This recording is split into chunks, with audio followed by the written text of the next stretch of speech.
It is currently 3:07 p.m. on Saturday, April 9th, 2022. I am here right now. This is Drew Murdo, recording for the Cumberland County Historical Society Bosnian in America project. And I'm currently here with Mersad Sejmenovic. That would be correct. How are you doing? Good. How about you, sir? I'm doing well. I'm doing well. So before we begin, I just want to let you know that this is being audio and visually recorded. Do I have your consent to record this? Yes. Perfect. Thank you very much. So to start off, would you please tell us your name and how to spell it? My name is Mersad, and you spell M-E-R-S-A-D, and the last name Sejmenovic, which is spelled S-E-J-M-E-N-O-V-I-C. Perfect. So where were you born? I was born in 1982, February 25th, 1982. I was born in Bosnia, the village called Cerska. It was the eastern side of the Bosnia and Herzegovina. Okay, so in the east. Whenever you were born, do you have any family with you at the time? Well, when I was born, yes, I had my older brother. The oldest brother, he's handicapped. He was born normal, but then in the age he became handicapped. He couldn't move. So I have another two brothers, one that lives here with me, and I have another brother that lives in Switzerland. I have one more sister, which she's here with me, my father, my mom, and my grandma. And I have uncles too on side, but that was the part of the house that we live in. Okay, so you lived with all of those members in my family, my father, mom, and grandma, and my brothers and sister. But uncle house, it was like townhouse. They were just the next door, which is uncle and his family.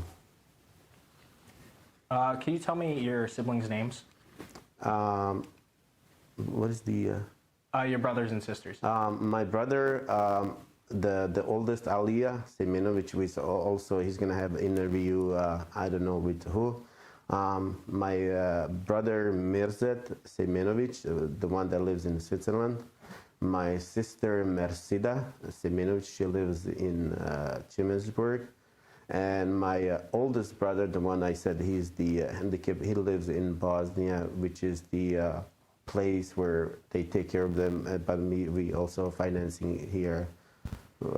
And then we feel like he's really comfortable over there. So obviously we're not in Bosnia right now. We're currently in Carlisle, Pennsylvania. So when did you first come to Carlisle? That was the 2002 in June or July.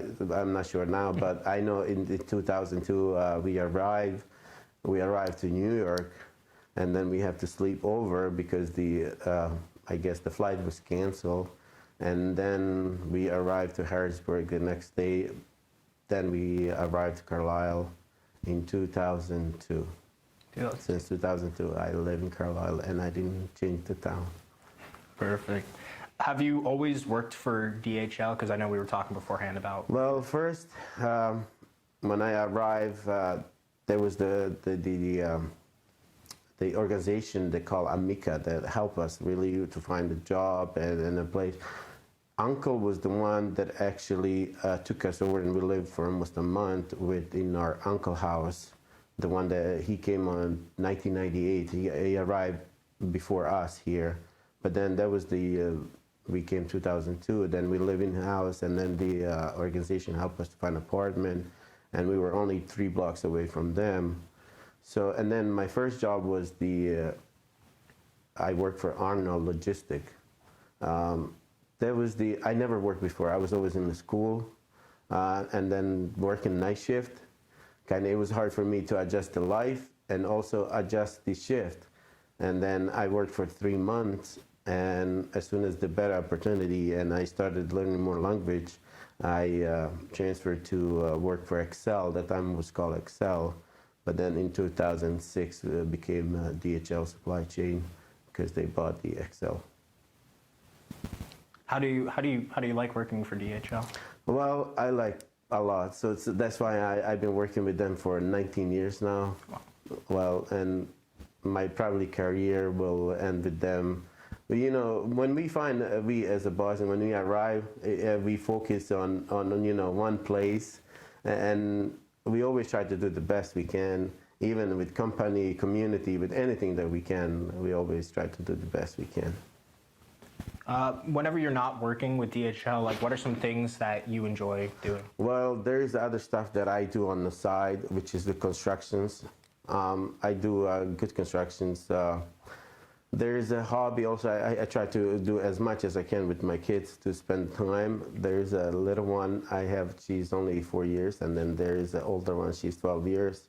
And of course, the daughters, and then they spoiled by me. And of course, I have to spend time with them too, but also the job that I do is also constructions that I'm really good with, and I enjoy doing it. Also fixing cars, some of the cars, you know, anything that, you know, like I'm looking into it to, you know, to know more and learn more, and it's a great country that you have opportunity to learn anything you want. Anything is possible if you're just looking for it. Absolutely. So, you said that you first arrived in the United States in 2002? That would be correct.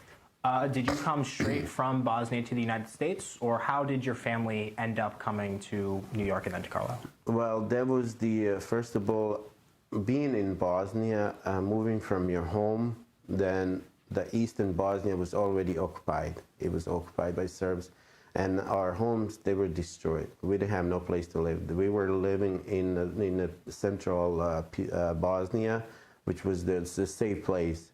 And then, of course, we were living in somebody else's house, which was the people that, you know, probably moved from there. So, and then living there, you really don't feel comfortable. You don't feel like that's your home because you're missing your house. And then the United States started with programs bringing the refugees to the United States. But then we were all going to the school. And then from the school, you know, like, okay, how about next year? How about next year? We were extending. And when it became the last year of, you know, like United States was stopping bringing the refugees, like 2000 was the end of the refugees. So we were in the last program. Then we have to go and live in Croatia. And from Croatia, doing all the programs that's needed to fulfill. And from Croatia, we arrived to United States.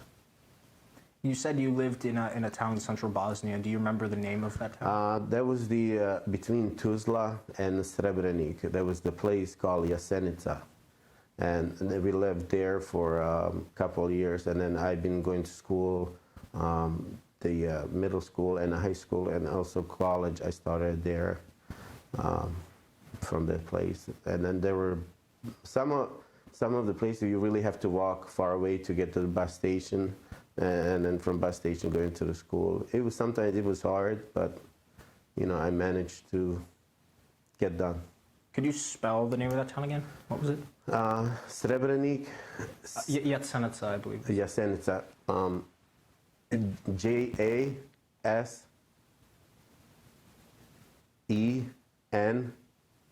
Jasenica. Jasenica. Okay. Yes. Thank you. It'll help me a lot. So, before you ever came to the United States, what were some of your impressions about, like, the country itself? What did you think about it, its people? Well, first of all, I was in school, so also that time there was no electricity that much. We lost electricity. As a kid, I was only 9 years, so the only thing I knew Tom and Jerry that time I was growing up. So I knew Tom and Jerry a lot. But then when war started, and then everything, I became over here to the central where it was safe, and I started my middle school. But when I started high school, then I started learning more, and then through the computer about the United States. And of course, everybody was dream to live, because when I watched the movies, I watched the New York, Hollywood.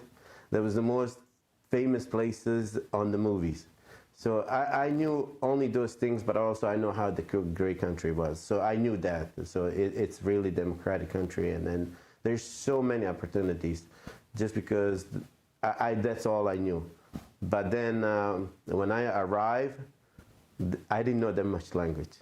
I honestly, when I was so afraid if I walk out, somebody will ask me, I would be just like, like frozen. I would be like, I don't know what to say. And then the 2 months, it was really hard to adjust the life. It was really hard. It's just because of the language, nothing else. But the culture, then later on, of course, by living every single day, I learned the culture, I learned the language, and I feel so much comfortable now. And just in 3 years, I felt like I was already like home. After 5 years, I went to Bosnia. That was the first time to visit the Bosnia. But then I took almost like 20 days.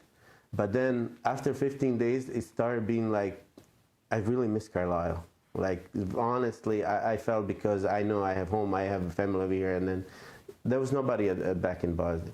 Everything that I left, it's not the same after 5 years I went. So after coming back, I really I enjoy it.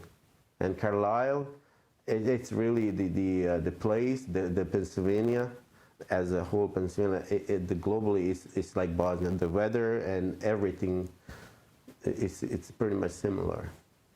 We couldn't adjust to the hot weather. What year was it that you said that you returned to Bosnia? 2007. 2007, I went first time to visit the Bosnia and visit some places and visit my mother, and then. Would you be willing to tell me about that? Yeah, when the war started in 1991, and 1992, my mom was pregnant, and that time I was only 9 years old, and of course war started, and we were just in a circle around the enemies, and there was no help to help her during the pregnancy. She bleed a lot, and she passed away, and also the child passed away that year. And of course, after moving we lost our place. That was the only place that was to escape. It was the Srebrenica. We were moving from our village to pretty much everybody, because the war started worse, and then they were occupying our place. So we moved to the safe place called Srebrenica, and we lived there for 2 years in Srebrenica. As a child, I grew up there. Okay. So whenever you grew up in Srebrenica, when was it that was that the time that you were living in Cerska, or was that? No, Cerska was the place that I lived after the war. So I lived there after the war. But during the war, my place was called Cerska, which was the part of the Vlasenica. Vlasenica was the town. And I lived before the war there, and I went to school there, and it was so nice. So my child was so nice. But after the war hit, it was probably the worst childhood that I could dream about it. And just moving from one spot to another, just looking for space, safe space. So you said you were in Srebrenica for 2 years. Yes, I lived there. From when to when? Because that was the only place saved that was by UN. The UN was saving, because there was thousands of people living there, because all the eastern, pretty much Bosnia, came to one town to live there. And me, as a child, 10 years old, knowing nothing, just following my dad and pretty much all the family, we were walking from our place to Srebrenica. Now I really don't know the distance, but it was a lot of walking. It was a lot of walking, and I know my dad has to carry also my oldest brother, the one that I said handicapped, and I know it was a hard time.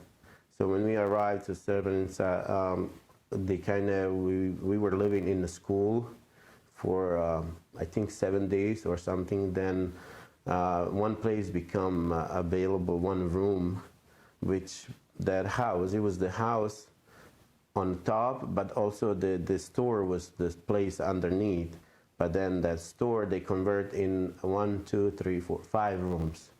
So and then every family like had 4 or 5 people living in one single room, and happens that we got the darkest room. Even during the day, that room was dark. So every time you try to walk in, you gotta touch something to see where you're going in. So I lived there for 2 years, and also I went to school there. So because they had the school open, but it was hard. It was hard. No food, you know. And then of course the help was coming from the UN and from everybody else arriving to Srebrenica, and they were sharing to people, I think, weekly. You know, the flour and everything that is needed to survive. So we talked a lot in class about perception of the United Nations. What was the attitude towards the UN while they were there? Well, I honestly, as a kid, I seen them as a protectors. You know, somebody that really protected us. I felt so safe.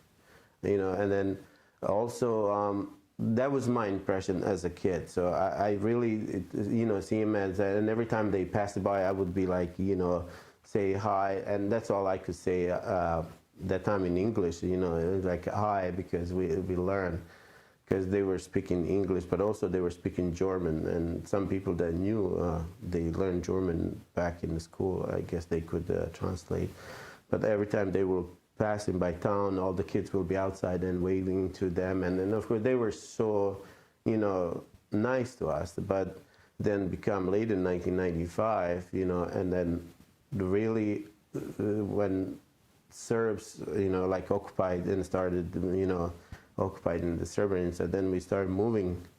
I remember that was the last day I see my dad, you know, and then everybody started running and panicking because it happens so quick, you know, and then you think that you're safe, but obviously you're not. And then when people start panicking, it brings more fear, more everything. And as a child, I know my grandma just grabbed us out of the house in the morning. We said goodbye to our father and my, not the oldest brother, but next to oldest, which is Aliyah. He went with my brother over the mountains to walk to the safe place. So, and then we took the walk to Potočari, and of course there was the UN station not far away from us where we live. It's like a mile away, and we started going in there, but they said no, you gotta go to Potočari, where the main location of UN was. So we were walking down there, and of course, there was those 3 nights are probably the worst nights in my life. You know?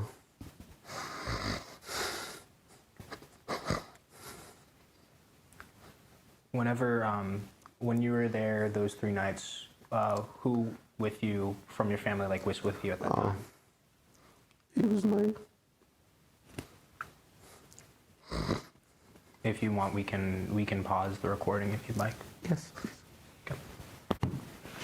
All right, it's currently 3:27, and we're continuing with the interview with Mersad.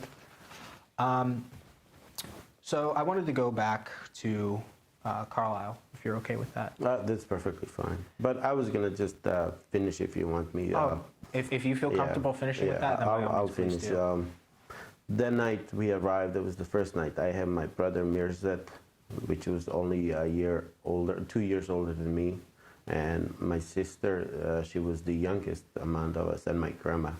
So we arrived there. Also, my other family, my cousin Elvir, his 2 sisters, and his mother, and also there was my other uncle's wife, with her 2 daughters and 1 son. So one night, so we really slept on the ground on asphalt, and you could see so much panic, so much crying, so many people there, like I never seen in my life as a child, you know. And the second day, Serbs were arriving more and more closer to, you could hear, like, that's why my emotion, you know, screaming, crying, because they were killing not far away from us people already. Some of the men, they were pulling out, and just hearing stories from the people, they're just seeing what's happening in Potočari. The second day, me and my grandma and my brother and sister, we finally left the Potočari. On our way, we were seeing people, men and older people, just on the street, you know, just whatever they doing with them, and also in full of fields with the people. But then I didn't know anything of that till after that, you know, after years and years, you know, nobody came, and we knew that genocide happened, and, you know, so many killings, and my father was killed too, and luckily my brother, he survived. He came after 30 days of walking, but when he arrived, his face was so white, like you couldn't even recognize it.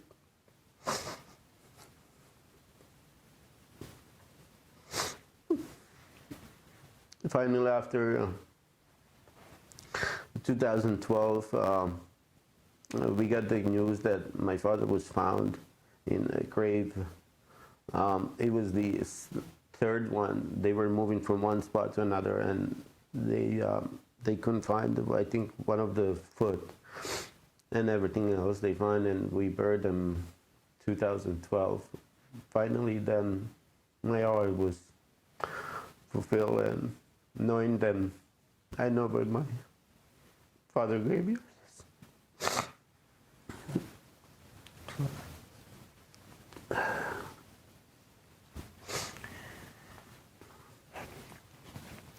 So, whenever you returned to Bosnia, have you returned? You returned once, was it, or have you returned? 2007, I returned. When I returned, I went to Sarajevo, and I spent 7 days right in Sarajevo. But then I decided to go and visit the places where I came from. But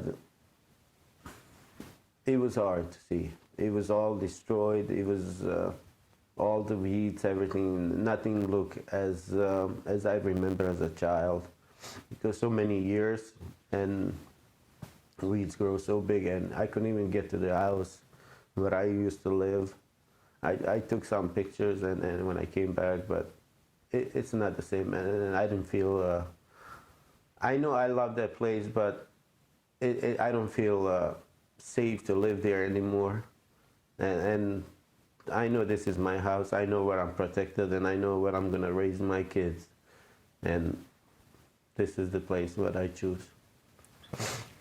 Were you alone whenever you returned, or were you with other people? I took other people with me too, because just I didn't feel safe. I didn't know what's going on and what is back there. So, and I took my aunt and her son with me. So they were driving. So I took the ride with them.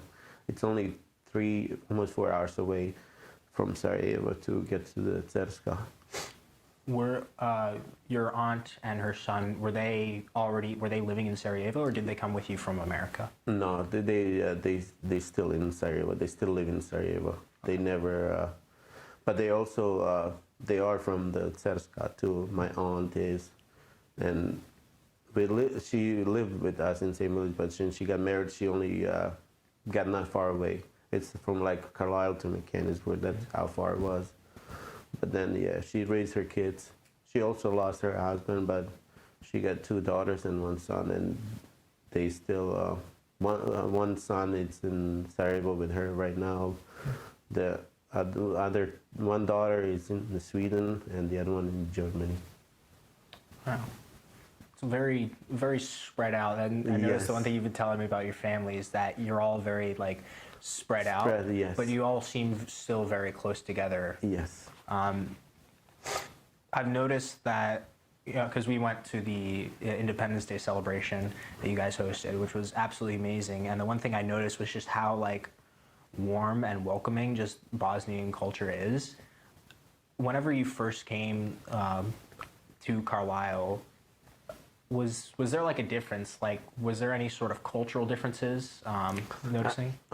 Yes, that was the adjusting the life and culture. Yeah, it was the different. The one thing you got the used to your life, but then there's something else. Then you have to fit the culture that is currently in. Every country you go, there's different culture. But for us, it wasn't bad to adjust. It's like we just try because we like to communicate with the people, and then our neighbor, we start communicating with them, and that's how I learned the culture. But just seeing what they do, or I was afraid to do something. I don't know if there is their culture, something. But I always ask my neighbor. But then that's how I learned a lot by just talking to my neighbors, because back in Bosnia, I know my father teach me always be nice to your neighbors, be as to your family, and then pretty much I was so happy that I always have good neighbors around. And my neighbor, she lost her husband when we moved to the house, but since then we were always there together, and she's so kind. And I always tell my kids make sure they check on her, just because she's older, and she is really nice and kind. And that's what my part of the life is, to teach kids to be kind, to be righteous, and love no matter who they are. I only see good and bad people. There's no difference. There's only good and bad. I said don't be around bad ones, but good ones always be around good ones. Absolutely. Yeah, there's no... So you mentioned about kind of like coming from Bosnia, you had that sense of community, and you found that sense of community in your neighbors and stuff like that. But whenever you first came here, how big was the Bosnian community in this area? Because I know now we have the cultural center, but how big was it back then? Well, for us, it was easier. For my generation, when I came in, there was already some of the Bosnian family. They came in 1995. Because the war, and then 1997, 1998. The family that when we arrived to Carlisle, we have our uncle, I have my cousin and his two sisters, and all three of them really speak good language. For us, it was smooth, because anywhere we need to go, any appointments, anything that is needed for the paperwork, for the green card or something like that, he'll go with us, they fill the forms and everything. But the generations before us, they were struggling to fit the, like my cousin says, when he walks in the school, he didn't know not a single word to say. But then he'll take the dictionary and stand in the hallway to tell somebody stop, to ask him, and then he'll look through the dictionary. By the time he finds a word, they're already gone. So then that was the hard time for them to adjust. For me, the only thing that was hard, if I go to work, but whatever, there were some Bosnians that work for Arnold Logistic already, and they knew some Bosnians, and they could translate for us. The only thing I was afraid, if somebody will ask me something and then, I would not understand, I would be like, just staring at them, and then, or say, okay, but pretend like I understand, but then walk away, and then I don't know what he said. Yeah, that definitely is a challenge for anyone living in a place where you're not speaking your native tongue. Yeah, I mean, I learned German for 8 years in the school, but I could only know how to read and to write, but to speak, I couldn't speak. because you're in Bosnia, you live there, and then you constantly talking Bosnian. But if you really want to learn somebody else's language, you gotta go to that country, stay there, and learn the language of the country, and then you learn much quicker than just through the school. Absolutely.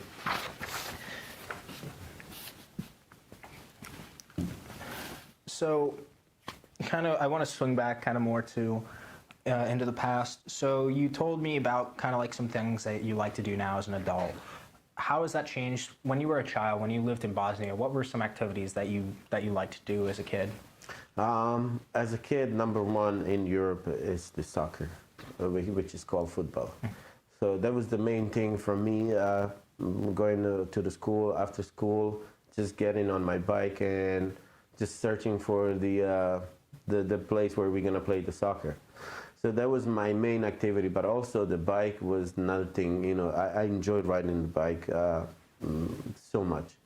But I know when I started my learning, the bike, somebody gave me the bigger bike, and my pants got tightened against them, and then I fell. I know I got scratched my arms, everything, and I started hating the bike then.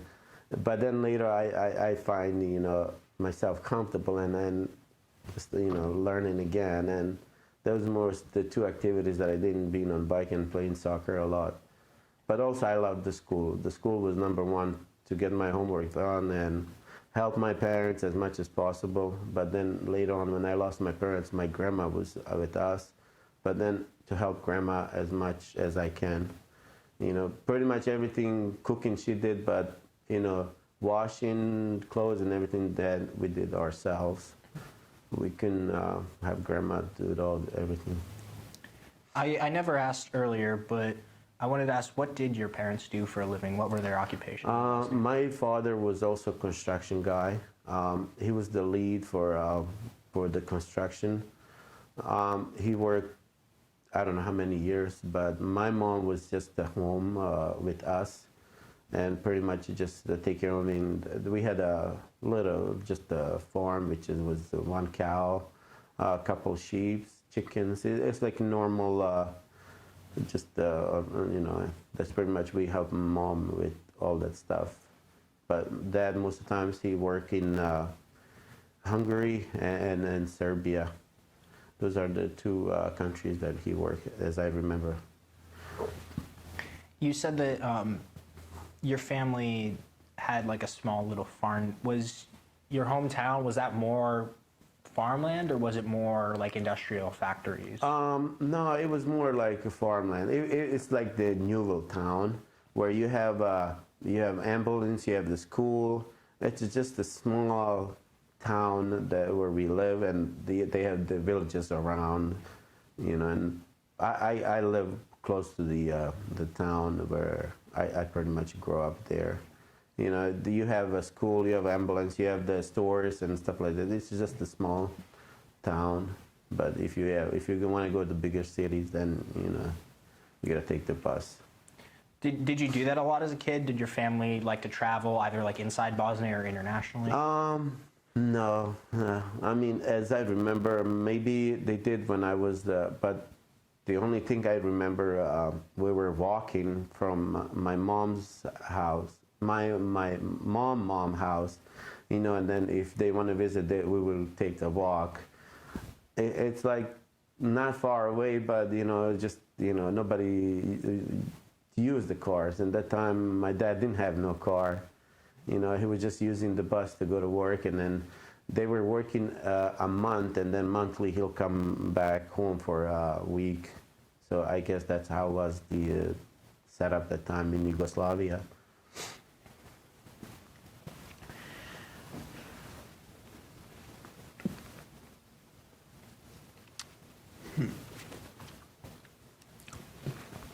I am kind of curious, though. While we were talking about your childhood, one of the things that we read a lot about is how before the war, how there wasn't a lot of divide between people who are who were Bosniaks and Croats and Serbs. So growing up, did you have any friends like in the neighborhood? Were all your friends Bosniak? Was there just a mix of friends? Kind of like, what was that like? The whole, pretty much the town was all the Bosnians that where I grew up. But my teacher was the Serb, and his wife also, and then they live in apartments. That was the apartment building for teachers. And one of them was named Dragan, and his wife was Persida. And I was the one, and my mom, my dad, they were asking who can afford every morning to bring him 2 glasses of milk. So I was the one to really bring them every morning, and they were paying, so I was bringing mom for two glasses, and I would just leave in front of the door. But as a kid, I never knew that something existed ever, the hate, anything like that, you know. I was kid, I was loving everybody, I was teaching to be, you know, loving everybody, respect everybody, no matter who they are, respect elders.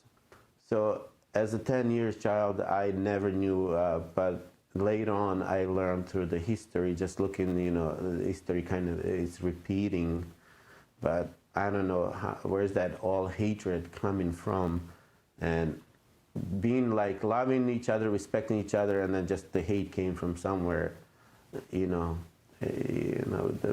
The politics are the one that they controlling, I believe, the country, and then it's easy to just put the hatred between people and then create a conflict or something like that. But Regarding that, growing up, I'm not sure if you thought about this since you were only like 8, 9 at the time, but growing up, did you identify yourself as Bosnian? Did you identify yourself as Bosniak? Did you identify yourself as Yugoslav? Like, what was, if someone asked you like, oh, are you, like, where are you from? Like, what was... Well, that time I really honestly didn't know. I know I was raised as a Muslim, and I was taught, you know, Islam and culture. But, you know, Bosniaks, you know, I know they existed, but I didn't know, you know, like, oh, you know. But I seen people, as me, if I go to school, I don't see no difference. You know, I thought they all same.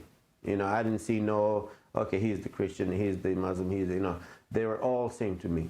You know, and as a child, you know, they said the child is pure, and then, you know, I didn't see no difference.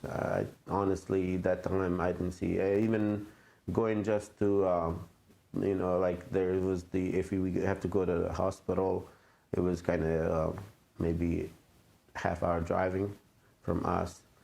But, you know, just hearing from the people, they grow up in Yugoslavia, you know, they said it was good, you know, the people, the older, and they never knew. They were always sitting together, and all that came from somewhere, I don't know how, but... You said that, so growing up, so your whole life you have practiced Islam. Has how important that was in your life changed over the course of your life? So did you become more devout in your faith as you grew older, as you went through life? Like how did that change? The teaching, I know my parents are really humble, and for me, really, when I started learning more about Islam, but I became even more humble, you know, and like now the more I read, the more I, you know, like I find myself, and I know my parents, what they're trying to teach me then, and it's like now I'm trying to tell my kids the same way. You know, they were so kind, you know, my mom, especially my mom, she would be like, okay, kids, you guys will come back, you know, like she will like beat us, but then she'll come and just give us a hug and kiss us, and she'll forget everything what we did, but, you know, and that was something that I do remember, and I'm trying to implement to my kids as much as I can. And I tell them, just anybody that you see, just give them a hug. That's pretty much it. You smile, opens so many doors, you know, and then, you know, and happiness and everything, you know, and always be good, no matter what life brings you. Always stay positive, always stay happy. That's one thing, you know, if you struggle in the life, you know, it's gonna kill you, and your stress will kill you. it will hurt you inside and outside. But happiness, nobody can take away from you. Absolutely. Absolutely. Could you, I don't remember if I asked, what are your daughters' names again? Older one, Fatima. That was also my mother's name, so I give her. And my youngest, she's Amina. Amina. She chose, her sister chose that name, and I said, okay. Those are both really beautiful names. Thank you. Thank you. So, both Fatima and Amina, they've both grown up in Carlisle their entire lives? Yes, they were born here. They were born in Carlisle Hospital. Every time we pass in by, they showing each other, oh, we were born here, and I'm so happy for them because I can see how they happy are, just seeing them every day. It's not something they're going through what I go through, but I also try to teach my older one, which she can understand. She speaks Bosnian, but the youngest one, not yet. And I try to teach her the culture, and also I try to teach her what I survived, but in a language that she can understand.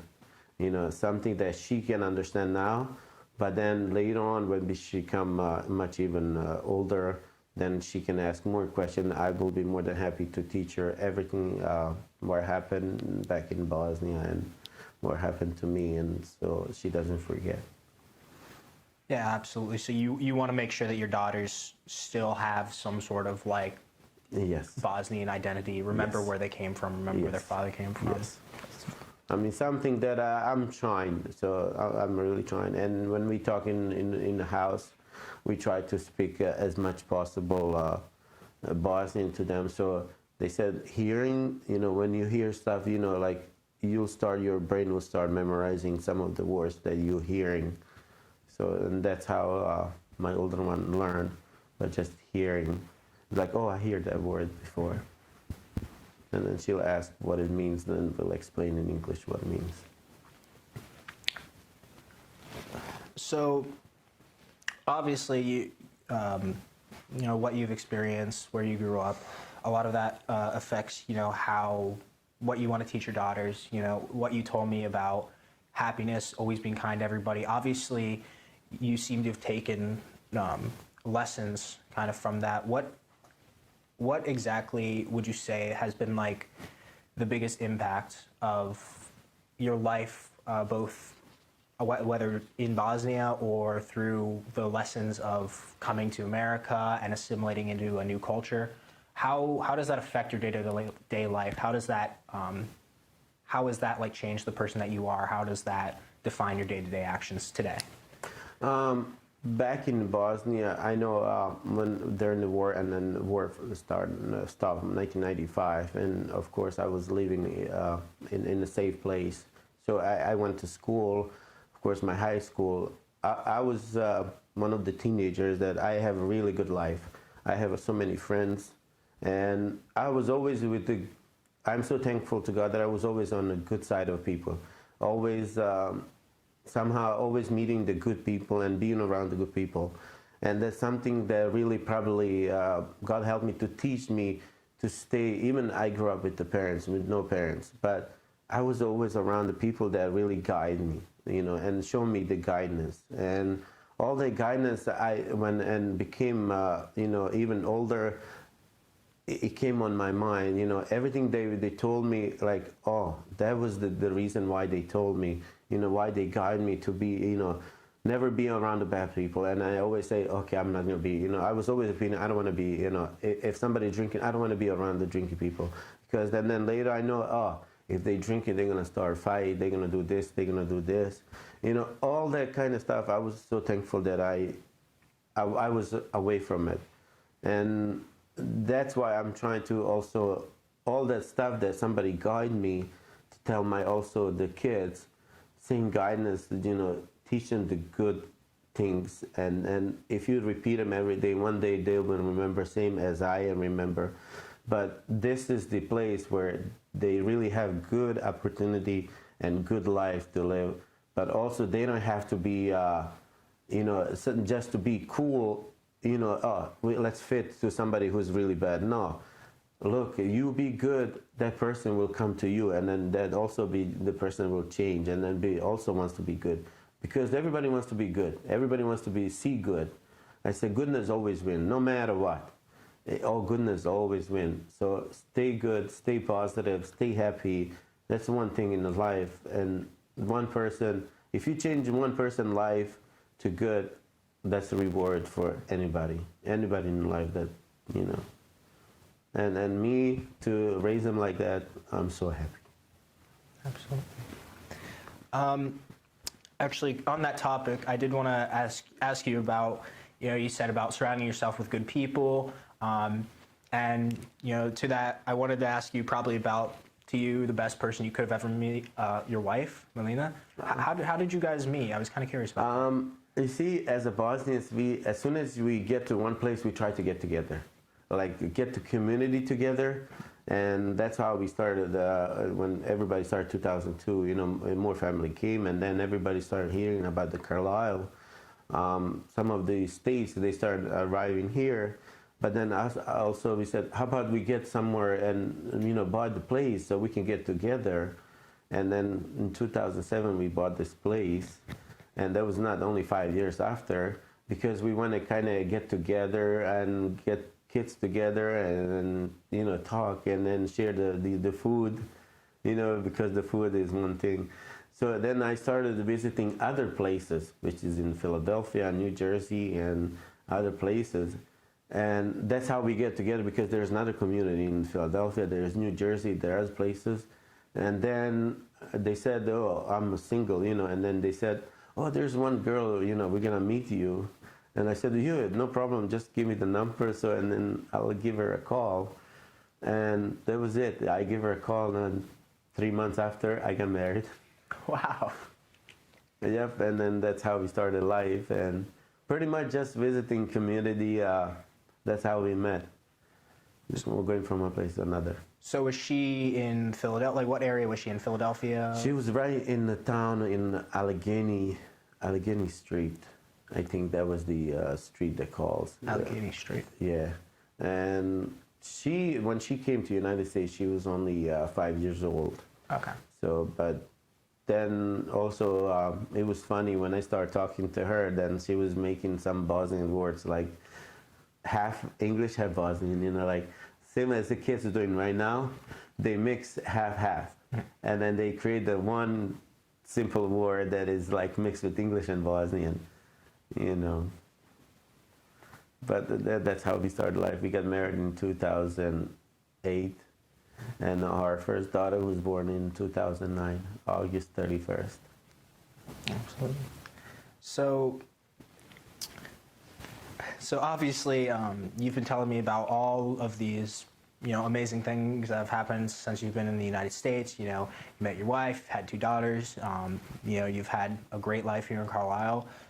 So overall, do you feel that with the United States in regards to like opportunities, refugees, like how do you feel? Do you think the United States does a good job with that? Do you think the United States is sometimes struggles with dealing with refugees from other places? Like how do you feel about that? I mean, I know any job is struggle, of course. Then I know administration will probably struggle because there's so many people go through that every refugee when comes they have to go through. But also, I am so thankful they're doing it.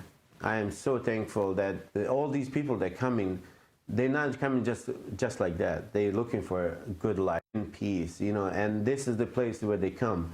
But then I know also, I feel that for the family, they also, through administration, they have to go deal with the people that come. And of course, when they ask them questions, they have to ask them probably 2 or 3 times because they don't understand. And I do understand because I seen it, and me, myself, when I was going to interview, I was like, can you repeat so I can get the, answers. But I do apologize for everything, for those people but they were kind, they were patient. One thing that, just be patient and then God will reward you somewhere. But I think this is the best thing that, United States can do, and bring in the refugees and also when they come, they build also the country. They work. They are workers, and then that's pretty much it. And I'm so thankful. Absolutely. And I'm here, and I live my life like everybody else. So I did want to ask you, I know we've been jumping over a lot of different places, but I was curious, just, is there anything that we haven't talked about that you feel is very, very important to share? Any experiences, any thoughts, any like opinions on anything revolving it? This is the one thing I would say. When we arrived here and then we started a community, also we started meeting more people, and we started with the Dickinson College. I'm so thankful there's good people in there too. You see, there's a professor that he's one of those kind people that also wants to, learn about other people. And also there's so many people. There's a mayor. He's really, a lot of people are, and we welcome anybody. And that's why I said, usually we make welcoming here for anybody, but since it's Ramadan and, but I am so thankful that we are going through this program, that we can teach generations and generations the reason why we came here, but then also to know our life, but also now life that we live, it's totally different from what we live. And I am so thankful to anybody that is supporting this program, and I want to thank you, all of you, and our professor especially. Of course. One big thing to him. I appreciate it. That pretty much sums up my questions, but I just wanted to say, thank you for being so open and honest with us about your story. It really means a lot, and I really, really hope that it serves just as a lesson for a lot of people, not only just what you went through, but also just through the history of Bosnia, through just all the amazing things that you and the community here have contributed to Carlisle. And, as someone who is a local to the area, I couldn't be more proud to have you join basically my family in this area. So thank you. Thank you so much. I appreciate it. Thank you, all of you. Of course.